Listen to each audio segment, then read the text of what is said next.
মা বলতেন, যারা এসেছে, যারা আসেনি, যারা আসবে, আমার সকল সন্তানকে জানিয়ে দিও আমার ভালোবাসা, আমার আশীর্বাদ সকলের ওপর আছে।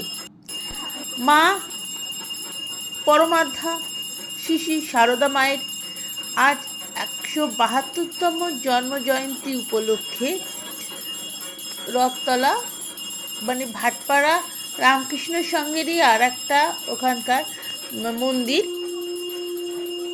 সেখানে মায়ের জন্মদিনে পুজো, আরতি, ভোগ